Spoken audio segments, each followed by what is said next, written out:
ഞങ്ങളും ക്രൂശിക്കപ്പെട്ട ക്രിസ്തുവിനെ പ്രസംഗിക്കുന്നു. ദൈവ തിരുനാമത്തിന് മഹത്വം ഉണ്ടാകട്ടെ. കഴിഞ്ഞ കുറേ അവസരങ്ങളായിട്ട് നാം നിരന്തരം ചിന്തിച്ചു വരുന്ന ഒരു വിഷയമാണ് കെണി എന്നത്. സ്നെയർ, ട്രാപ്പ്, കെണി.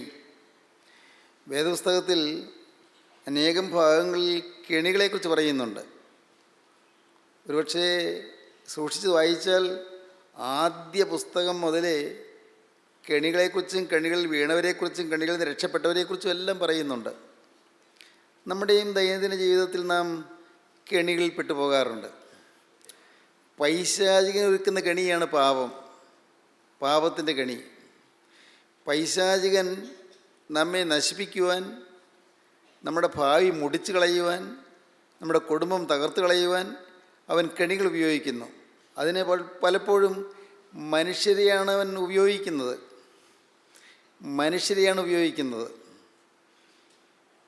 ഓരോ മനുഷ്യനും വാസ്തവത്തിൽ ഒരു പോർക്കളമാണ്, ഒരു യുദ്ധക്കളമാണ്. എന്ന് പറഞ്ഞാൽ ദൈവവും സാത്താനും തമ്മിലുള്ള യുദ്ധത്തിൻ്റെ യുദ്ധക്കളം മനുഷ്യനാണ്. മനുഷ്യനിൽ അവൻ രക്ഷിക്കാൻ ദൈവം ഉദ്യമിക്കുന്നു, മനുഷ്യനെ നശിപ്പിക്കാൻ സാത്താൻ പരിശ്രമിക്കുന്നു. ഓരോ മനുഷ്യനും ദൈവത്തിൻ്റെ മോഹന സൃഷ്ടിയായി മനുഷ്യനെ പൈശാചികൻ്റെ പിടിയിൽ നിന്ന് വിടുവിക്കുവാൻ ദൈവം അധ്വാനിക്കുന്നു. അവന് ഭൗതിക ജീവിതത്തിൽ അസ്വസ്ഥത വരാതെ, ഈ ലോക ജീവിതത്തിൽ അവന് അസന്തുഷ്ടി വരാതെ അവനെ സമാധാനവും സന്തോഷമുള്ളവനാക്കാൻ ദൈവം ശ്രമിക്കുന്നു.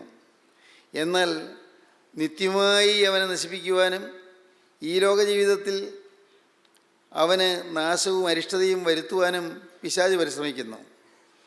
ദൈവം പരിശ്രമിക്കുന്നു. ഐഹിക ജീവിതത്തിലെ സന്തോഷം മാത്രമല്ല, നിത്യ സൗഭാഗ്യം നമുക്ക് തരുവാൻ ദൈവം ആഗ്രഹിക്കുന്നു. എന്നാൽ ഈ മനുഷ്യനെ ഈ ലോക ജീവിതത്തിലെ അരിഷ്ടതയും ദുഃഖവും മാത്രമല്ല, നിത്യമായി യാതനയിലേക്ക് കൊണ്ടുപോകാൻ പൈശാചികൻ പരിശ്രമിക്കുന്നു.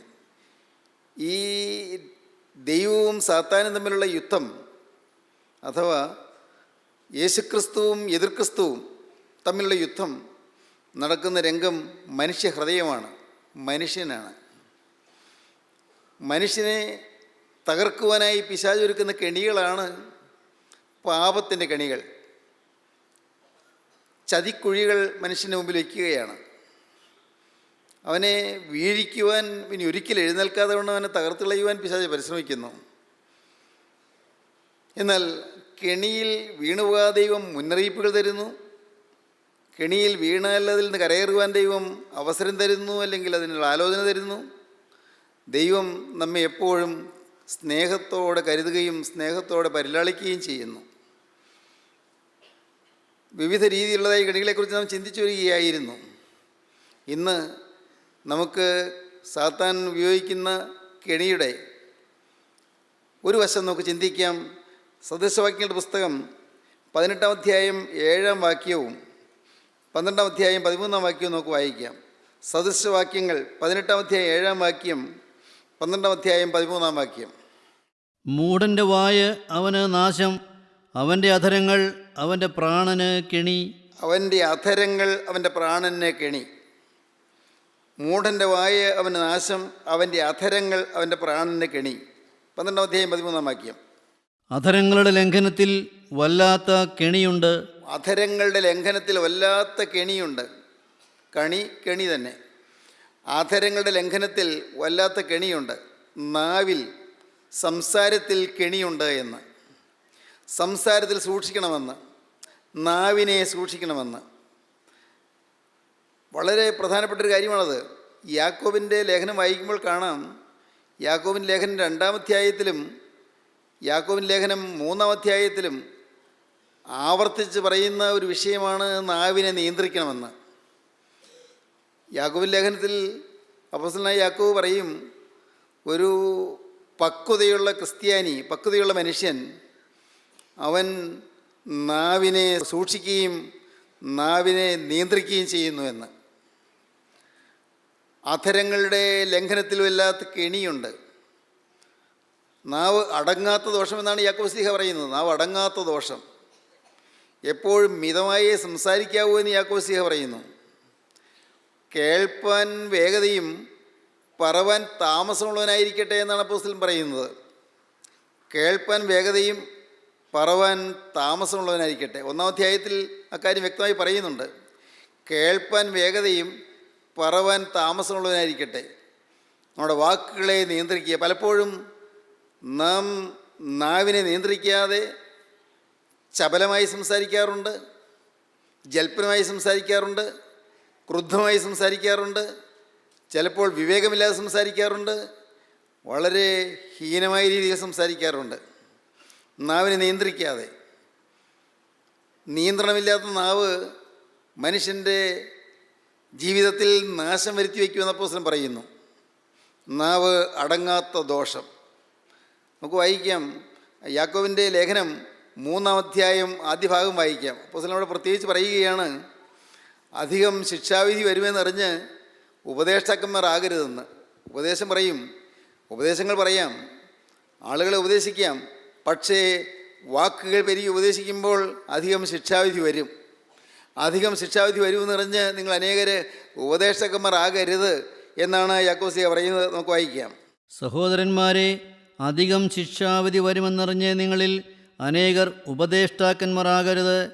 നാം എല്ലാവരും പലതിലും തെറ്റിപ്പോകുന്നു. ഒരുത്തൻ വാക്കിൽ തെറ്റാതിരുന്നാൽ അവൻ ശരീരത്തെ മുഴുവനും കടിഞ്ഞാണിട്ട് നടത്തുവാൻ ശക്തനായി സൽഗുണപൂർത്തിയുള്ള പുരുഷനാകുന്നു. നാവിൽ തെറ്റാതിരുന്നാൽ, വാക്കിൽ തെറ്റാതിരുന്നാൽ ശരീരത്തെ മുഴുവനും നിയന്ത്രിക്കാൻ സാധിക്കുമെന്ന്. നാവിനെ നിയന്ത്രിക്കാൻ പലപ്പോഴും പറ്റുന്നില്ല. നാവ് അടങ്ങാത്ത ദോഷമാണ്. നാവിനെ നിയന്ത്രിക്കാൻ കഴിഞ്ഞാൽ ശരീരത്തെ മുഴുവൻ നിയന്ത്രിക്കുന്ന അനുഭവം കിട്ടും. ചപലമായി സംസാരിക്കാതിരിക്കുക, അവിവേകമായി സംസാരിക്കാതിരിക്കുക. ഒരുത്തൻ വാക്കിൽ തെറ്റാതിരുന്നാൽ അവൻ ശരീരത്തെ മുഴുവനും കടിഞ്ഞാണിട്ട് നടത്തുവാൻ ശക്തനായി സൽഗുണപൂർത്തിയുള്ള പുരുഷനാകുന്നു. കുതിരയെ അധീനമാക്കുവാൻ വായിൽ കടിഞ്ഞാണിട്ട് അതിൻ്റെ ശരീരം മുഴുവനും തിരിക്കുന്നുവല്ലോ. കപ്പലും എത്ര വലിയതായാലും കൊടുങ്കാറ്റടിച്ച് ഓടുന്നതായാലും അമരക്കാരൻ ഏറ്റവും ചെറിയ ചുക്കാൻ കൊണ്ട് തനിക്ക് ബോധിച്ച ദിക്കിലേക്ക് തിരിക്കുന്നു. കുതിരയെ അടക്കുവാൻ നിയന്ത്രിക്കുവാൻ കടിഞ്ഞാണിടുന്ന പോലെയും കപ്പലിനെ നിയന്ത്രിക്കുവാൻ കപ്പലിൻ്റെ കപ്പിത്താൻ അമരക്കാരൻ ഏറ്റവും ചെറിയ ചുക്കാൻ കൊണ്ട് അതിനെ തനിക്ക് ബോധിച്ച ദിക്കിലേക്ക് തിരിക്കുന്നത് പോലെയും മനുഷ്യൻ്റെ നാവ് കൊണ്ട് അവനെ നിയന്ത്രിക്കാൻ സാധിക്കും. നാവിൽ തെറ്റിയാൽ നിയന്ത്രണം വിട്ടുപോകും. വലിയൊരു കപ്പലാണ്, അതിന് ചുക്കാൻ ചെറിയൊരു ചുക്കാനാണ്. ആ ചുക്കാൻ കൊണ്ട് കപ്പലിനെ നിയന്ത്രിക്കുന്നത് പോലെ നാവ് കൊണ്ട് ജീവിതത്തെ മുഴുവൻ നിയന്ത്രിക്കാൻ പറ്റും. നാവിൽ നിയന്ത്രണം തെറ്റിപ്പോയാൽ ആ കപ്പൽ അങ്ങ് അലഞ്ഞു പോകുന്നത് പോലെ, കൊടുങ്കാറ്റടിച്ച് അലഞ്ഞ് കടലിലൂടെ അലഞ്ഞു പോകുന്നത് പോലെ ജീവിതം മുഴുവനും അലഞ്ഞു പോകാനിടയാകും നാവിനെ നിയന്ത്രിക്കാതിരുന്നാൽ. അങ്ങനെ തന്നെ നാവും ചെറിയ അവയവമെങ്കിലും വളരെ വമ്പ് പറയുന്നു. ചെറിയൊരു അവയവം, പക്ഷേ ആ നാവ് കൊണ്ട് വളരെ വമ്പ് പറയുന്നു, ബോസ്റ്റ് ചെയ്യുന്നു. നാവ് പൊങ്ങച്ചം പറയുന്നു, വമ്പ് പറയുന്നു. കുറഞ്ഞ തീ എത്ര വലിയ കാട് കത്തിക്കുന്നു. നാവും ഒരു തീ തന്നെ. അല്പം തീ മതി വലിയൊരു കാട് കത്തിക്കാൻ. വലിയ കാട്ടുതീ പരക്കുന്നതിന് അല്പം തീ മതി എന്നതുപോലെ നാവിനെ നിയന്ത്രിച്ചില്ലെങ്കിൽ വലിയ കൊടും കാട് കത്തിക്കുന്ന തീയെപ്പോലെ അത് മഹാനാശം വിതയ്ക്കും. അത് നമ്മുടെ അംഗങ്ങളുടെ കൂട്ടത്തിൽ അനീതി ലോകമായി ദേഹത്തെ മുഴുവൻ മലിനമാക്കി ജീവചക്രത്തിന് തീ കൊളുത്തുകയും നരകത്താൽ അതിന് തീ പിടിക്കുകയും ചെയ്യുന്നു. എത്ര വിശദമായിട്ടാണ് പ്രശ്നം പറയുന്നത്. നാവിനെ നിയന്ത്രിച്ചില്ലെങ്കിൽ അവയവങ്ങളുടെ കൂട്ടത്തിൽ അനീതി ലോകമായി ദേഹത്തെ മുഴുവൻ മലിനമാക്കി ജീവചക്രത്തിന് തീ കൊളുത്തും. ആന്തരാത്മാവിന് നാശം വരുത്തും. ജീവചക്രത്തിന് തീ കൊളുത്തുകയും നരകത്താൽ അതിന് തീ പിടിക്കും, നരകാഗ്നിയിലേക്ക് നീങ്ങുകയും ചെയ്യും. മൃഗം, പക്ഷി, ഇഴജാതി, ജലജന്തു ഈ വക എല്ലാം മനുഷ്യജാതിയോട് മെരുങ്ങിയുമിരിക്കുന്നു. നാവിനെയോ മനുഷ്യർക്കാർക്കും മെരുക്കാവതല്ല. അതടങ്ങാത്ത ദോഷം, മരണകരമായ വിഷം നിറഞ്ഞത്. അപ്പോസ്തലൻ പറയുന്ന എത്ര കരുത്തോടു കൂടിയാണ് പറയുന്നത്. മരണകരമായ വിഷം നിറഞ്ഞതാണ് നാവ്. നാവിൽ നിന്ന് വരുന്ന വാക്കുകൾ ശാപവാക്കുകൾ വരും, പുരാകുന്ന വാക്കുകൾ വരും, മറ്റുള്ളവരെ കുറ്റം പറയുന്ന വാക്കുകൾ വരും, പരദൂഷണത്തിൻ്റെ വാക്കുകൾ വരും, വാവിഷ്ഠാണം. വേദപുസ്തകത്തിൽ വാവിഷ്ഠാണം എന്ന പ്രയോഗം അപ്പോസ്തലനായ പൗലോസ് പ്രയോഗിക്കുന്നുണ്ട്. റിവായിലർ, വാവിഷ്ഠാണക്കാരൻ, റിവായിലർ, പരദൂഷണം പറയുന്നവൻ, മറ്റുള്ള കുറ്റം പറയുന്നവൻ. നാവ് കൊണ്ടാണ് ഇതെല്ലാം നടക്കുന്നത്. നാവ് കൊണ്ട് എത്ര വലിയ നാശമാണ് വരുത്തുന്നത്. നാവ് അടങ്ങാത്ത ദോഷം, മരണകരമായ വിഷം നിറഞ്ഞത്, വിഷം വമിക്കുന്ന നാവ്. മറ്റുള്ളവരെക്കുറിച്ച് ഇല്ലാത്തതോ ഉള്ളതോ ആയി അപവാദം പറയുന്ന നാവ്, മറ്റുള്ളവരുടെ പേര് ചീത്തയാക്കുന്ന നാവ്, മറ്റുള്ളവരെ വേദനിപ്പിക്കുന്ന നാവ്, മറ്റുള്ളവരെ കുത്തി മുറിവേൽപ്പിക്കുന്ന നാവ്, മറ്റുള്ളവരിലേക്ക് വിഷം പകരുന്ന നാവ്. നാവ് അടങ്ങാത്ത ദോഷം, അത് മരണകരമായ വിഷം നിറഞ്ഞത്. അതിനാൽ നാം കർത്താവും പിതാവുമായവനെ സ്തുതിക്കുന്നു. ദൈവത്തിൻ്റെ സാദൃശ്യത്തിൽ ഉണ്ടായ മനുഷ്യരെ അതിനാൽ ശപിക്കുന്നു. ഈ നാവ് കൊണ്ട് ദൈവത്തെ നാം സ്തുതിക്കുന്നു, അതേ നാവ് കൊണ്ട് മനുഷ്യരെ നാം ശപിക്കുന്നു. ഒരേ നാവ് കൊണ്ടാണ് ഇതെല്ലാം. ഒരു സമയത്ത് ദൈവത്തെ സ്തുതിക്കുന്നു, വേറെ സമയത്ത് മറ്റുള്ളവരെ ശപിക്കുന്നു. ഒരു വായിൽ നിന്ന് തന്നെ സ്തോത്രവും ശാപവും പുറപ്പെടുന്നു. ഒരു വായിൽ നിന്ന് തന്നെ സ്തോത്രം പുറപ്പെടുന്നു, അതേ വായിൽ നിന്ന് തന്നെ ശാപവും പുറപ്പെടുന്നു. സഹോദരന്മാരെ, ഇങ്ങനെ ആയിരിക്കുന്നത് യോഗ്യമല്ല. ഇനി ആയിരിക്കുന്നത് യോഗ്യമല്ല.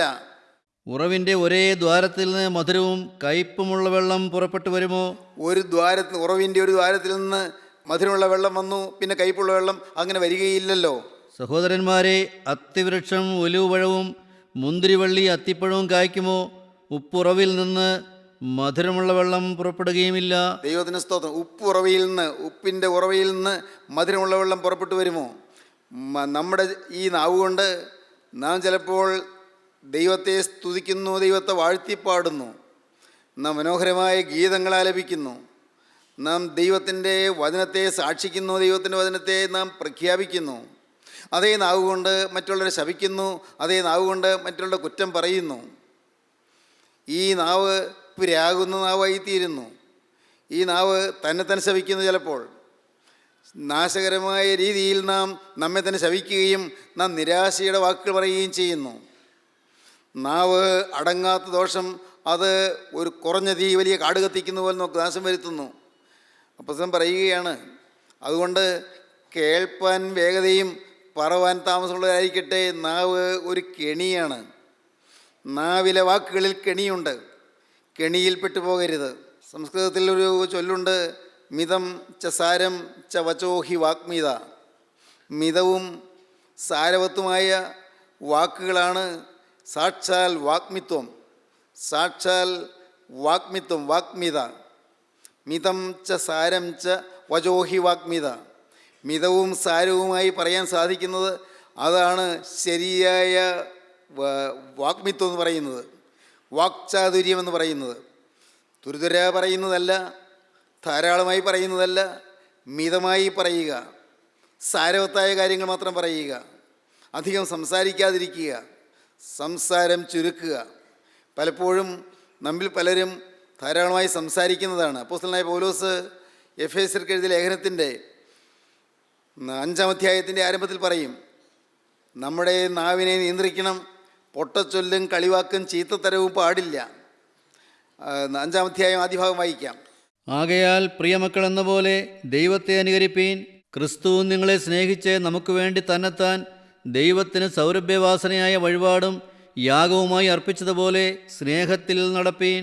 ദുർനടപ്പും യാതൊരു അശുദ്ധിയും അത്യാഗ്രഹവും നിങ്ങളുടെ ഇടയിൽ പേർ പറക പോലും അരുത്. അങ്ങനെയാകുന്നു ഉചിതം. ചീത്തത്തരം, പൊട്ടച്ചൊല്ല്, കളിവാക്ക് ഇങ്ങനെ ചേർച്ചയല്ലാത്തവ ഒന്നും അരുത്. സ്തോത്രമത്രേ വേണ്ടത്. ചിലര് വേദപുസ്തകത്തിലെ ചില വാക്യങ്ങൾ തമാശായിട്ട് ഉദ്ധരിക്കാറുണ്ട്. തമാശായിട്ട് ഒരു ഫലിതം പറയുന്നത് പോലെ വേദപുസ്തകത്തിലെ വാക്കുകളോ വേദപുസ്തകത്തിലെ ചില സൂചനകളോ എടുക്കാറുണ്ട്. അത് വലിയൊരു തെറ്റാണ്. വേദപുസ്തകം തമാശ പറയാനുള്ളതല്ല.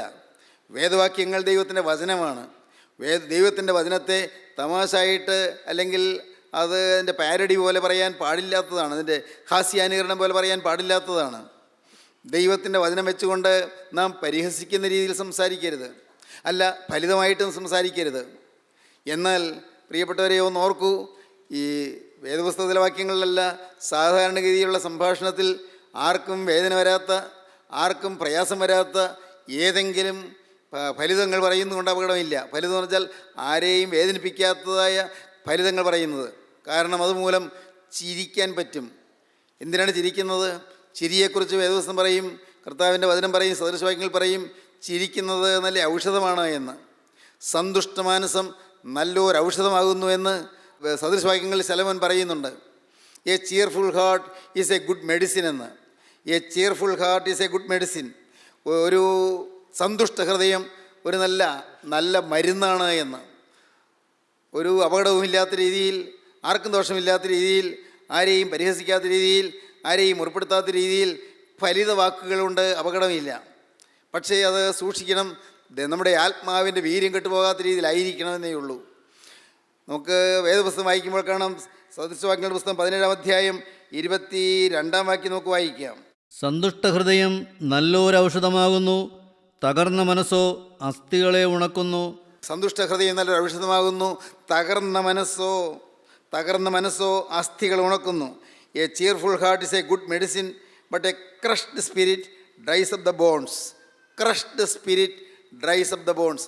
നാം എപ്പോഴും വരണ്ട രീതിയിൽ നിന്നാൽ, എപ്പോഴും മുഷിഞ്ഞ രീതിയിൽ നിന്നാൽ അത് നമ്മുടെ അസ്ഥികളെ ഉണക്കുന്നു. ചിലർ ഒട്ടും മിണ്ടുന്നില്ല, എപ്പോഴും മ്ലാനമായിരിക്കുന്നു, എപ്പോഴും വാടിയിരിക്കുന്നു, എപ്പോഴും മനസ്സ് അങ്ങ് അസ്വസ്ഥമായിരിക്കുന്ന പോലെ തോന്നുന്നു, മുഖത്തിന് പ്രസാദമില്ലാതിരിക്കുന്നു. അത് അസ്ഥികളെ ഉണക്കുന്നതാണ്. ഒരു സന്തുഷ്ട ഹൃദയമായിരിക്കണം നമുക്ക്. മനസ്സ് പ്രസന്നമായിരിക്കണം, നമ്മുടെ മുഖവും പ്രസന്നമായിരിക്കണം, നമ്മുടെ പെരുമാറ്റം പ്രസന്നമായിരിക്കണം, എപ്പോഴും പ്രസാദപൂർണമായ പെരുമാറ്റമായിരിക്കണം. ആരെയും വേദനിപ്പിക്കാതെ, ആരുടെയും മനസ്സിൽ നിരാശ വരുത്താതെ, മറ്റുള്ളവർക്കൊരു മടുപ്പ് വരാത്ത രീതിയിൽ നമ്മുടെ പെരുമാറ്റവും സംസാരവും മധുരമുള്ളതായിരിക്കണം. നമ്മുടെ വാക്കെപ്പോഴും കൃപയോട് കൂടിയതും ഉപ്പിനാൽ രുചി വരുത്തിയതുമായിരിക്കണം. നാവിൽ നിന്നിരുന്ന വാക്ക് കൃപയോട് കൂടിയതായിരിക്കണം, ഉപ്പിനാൽ രുചി വരുത്തിയതായിരിക്കണമെന്ന് കൊലോസ്യ ലേഖനം 3-ാം അധ്യായത്തിൽ പറയും. എപ്പോഴും കൃപയോട് കൂടിയതും ഉപ്പിനാൽ രുചി വരുത്തിയതുമായിരിക്കണം. രുചി വരുത്തിയ വാക്കുകൾ എന്നുവെച്ചാൽ ഉപ്പ് എന്ന് പറയുന്നത് അവിടെ പറയുന്നത് രുചിയെക്കുറിച്ച് മാത്രമാണ് പറയുന്നത്. അല്ല, നാവിൽ ഉപ്പുണ്ടാകണമെന്നല്ല പറഞ്ഞത്. അല്പം ഉപ്പുണ്ടെങ്കിൽ ആഹാരത്തിന് ഒരു രുചി ഉണ്ടാകുമെന്ന് പറയുന്നത് പോലെ നമ്മുടെ നാവ് കൊണ്ട് പറയുന്ന വാക്കുകളിൽ രുചി ഉണ്ടായിരിക്കണം. അത് മറ്റുള്ളവർക്ക് ആസ്വാദ്യമായി തീരണം, മറ്റുള്ളവർക്ക് സന്തോഷവും ആശ്വാസവും ലഭിക്കുന്ന വാക്കുകളായിരിക്കണം. നമ്മുടെ വാക്കെപ്പോഴും കൃപയോട് കൂടിയതും ഉപ്പിനാൽ രുചി വരുത്തിയതുമായിരിക്കട്ടെ എന്ന് കൊലോസ്യ ലേഖനത്തിൽ അപ്പോസ്തലൻ പറയും. ദൈവത്തിന് സ്തോത്രം. എപ്പോഴും നമ്മുടെ നാവിൽ നിന്ന് വരുന്ന വാക്കുകൾ കൊണ്ട് മറ്റുള്ളവർക്ക് ആത്മീയ വർധന വരണം. കേൾക്കുന്നവർക്ക് ആത്മീയ വർധന ലഭിക്കണം. കേൾക്കുന്നവർക്ക് കൃപ ലഭിക്കേണ്ടതിന് നമ്മുടെ വാക്ക് എപ്പോഴും കൃപയോട് കൂടിയതും എപ്പോഴും ഹൃദയത്തെ ആശ്വസിപ്പിക്കുന്നതുമായിരിക്കണം, ഹൃദയത്തെ ആനന്ദിപ്പിക്കുന്നതായിരിക്കണം. എഫേസ്യ ലേഖനം 4-ാം അധ്യായത്തിൻ്റെ അവസാന ഭാഗത്ത് കാണും. വാക്കിനെക്കുറിച്ച് പറയുമ്പോൾ അപ്പോസ്തലനായ പൗലോസ് എഫേസ്യർക്ക് എഴുതിയ ലേഖനം 4-ാം അധ്യായത്തിൻ്റെ അവസാന ഭാഗത്ത് പറയുന്നത്, ആ ഭാഗം ശ്രദ്ധേയമായ ഭാഗം നമുക്ക് വായിക്കാം. കേൾക്കുന്നവർ കൃപ ലഭിക്കേണ്ടതിന് ആവശ്യം പോലെ ആത്മീയ വർധനയ്ക്കായി നല്ല വാക്കല്ലാതെ ആകാത്തൊന്നും നിങ്ങളുടെ വായിൽ നിന്ന് പുറപ്പെടരുത് എന്നാണ് അപ്പോസ്തലൻ പറയുന്നത്. കേൾക്കുന്നവർക്ക് കൃപ ലഭിക്കണം. കേൾക്കുന്നവരുടെ ഹൃദയം നോവരുത്, കേൾക്കുന്നവരുടെ ഹൃദയത്തിൽ നൊമ്പരം തട്ടരുത്, കേൾക്കുന്നവർക്ക് പരിഹാസ ശരമേൽക്കരുത്, കേൾക്കുന്നവരെ തുച്ഛീകരിക്കുന്നതായി തീരരുത്, അവരെ പുച്ഛിക്കുന്നതായി തീരരുത്, അവരെ തരം താഴ്ത്തുന്നതായി തീരരുത്, അവരെ ചെറുതാക്കുന്നതായി തീരരുത്. കേൾക്കുന്നവർക്ക് കൃപ ലഭിക്കേണ്ടതിന് ആവശ്യം പോലെ മാത്രമേ പ്രയോഗിക്കാവൂ. ആവശ്യം പോലെ കേൾക്കുന്നവർക്ക് കൃപ ലഭിക്കേണ്ടതിന് ആവശ്യം പോലെ ആത്മീയ വർധനയ്ക്കായി നല്ല വാക്കല്ലാതെ ആകാത്തൊന്നും നിങ്ങളുടെ വായിൽ നിന്ന് പുറപ്പെടരുത്. വ്യക്തമായി നാവിനെ നിയന്ത്രിക്കേണ്ട ആവശ്യകത കർത്താവിൻ്റെ അപ്പോസ്തലൻ പറയുകയാണ്. നമ്മുടെ ജീവിതത്തെ നാം ഒന്ന് പരിശോധിച്ചാൽ കാണാം, എത്രമാത്രം വീൺവാക്കുകളാണ് വന്നു പോകുന്നത്, ആവശ്യമില്ലാത്ത വാക്കുകളാണ് വന്നു പോകുന്നത്. എത്രയോ നമുക്ക് നിയന്ത്രിക്കാൻ പറ്റും. ആവശ്യമില്ലാത്ത വാക്കുകൾ ആവശ്യമുള്ളവ പറയുകയും വേണം. തീരെ മൗനമായിരിക്കണമെന്നല്ല അതിൻ്റെ അർത്ഥം. നാം ഒന്നിലും സഹകരിക്കാതെ ആരെങ്കിലും വർത്തമാനം പറഞ്ഞ് സന്തോഷമായി സംസാരിക്കുമ്പോൾ അതിലൊന്നും ഇടപെടാതെ നാം ഒരാൾ മാറി നിൽക്കുന്നതും അപകടമാണ്. അവിടെ ഹൃദ്യമായി നാം പങ്കാളികളാകണം, അതിൽ ആസ്വദിച്ചുകൊണ്ട് തന്നെ പങ്കാളികളാകണം. സംഭാഷണം എന്ന് പറയുന്നത് ഒരു കലയാണ്. സംഭാഷണം ഒരു അനുഗ്രഹീതമായ കലയാണ്. സംഭാഷണത്തിൽ കൂടെ നമുക്ക് അനേകരെ വശീകരിക്കുവാൻ, അനേകരെ സ്വാധീനിക്കുവാൻ സാധിക്കും. നമ്മുടെ ഹൃദയത്തിൻ്റെ അകത്തുള്ള സംസ്കാരം മറ്റുള്ളവരിലേക്ക് പകരാൻ സംഭാഷണം ഉപയോഗപ്പെടും. സംഭാഷണം ചെയ്യാതെ ആരോടും മിണ്ടാതിരിക്കണമെന്നല്ല ഈ പറഞ്ഞതിൻ്റെ അർത്ഥം. മൗനം നല്ലതാണ്, പക്ഷേ അത് അവസരം നോക്കി വേണം, വേണ്ട രീതിയിൽ ഉപയോഗിക്കാൻ സാധിക്കണം. അതിനാണ് വിവേകമെന്ന് പറയുന്നത്. വേണ്ടത് വേണ്ട രീതിയിൽ വേണ്ട സമയത്ത് ഉപയോഗിക്കാൻ സാധിക്കുന്നതാണ് വിവേകം. നമ്മിൽ പലരും വിവേകമില്ലാത്തവരായിരിക്കുന്നു എന്നുള്ളത് നാം മനസ്സിലാക്കണം. വിവേകമില്ലാത്തവരായി തീരും. ദൈവത്തിന് സ്തോത്രം. വിവേകത്തോട് സംസാരിക്കുന്നത് നമുക്ക് കാണാം. വേദപുസ്തകം വായിക്കുമ്പോൾ കാണാം, പ്രവാചകന്മാർ വിവേകപൂർവ്വം സംസാരിക്കുന്നവരാണ്. അവർ പറയാനുള്ളതേ പറയുകയുള്ളൂ, കൂടുതൽ പറയുകയില്ല. ഹിസ്കിയ രാജാവിൻ്റെ കൊട്ടാരത്തിലേക്ക് യെശയ്യാ പ്രവാചകൻ കടന്നു ചെന്നു.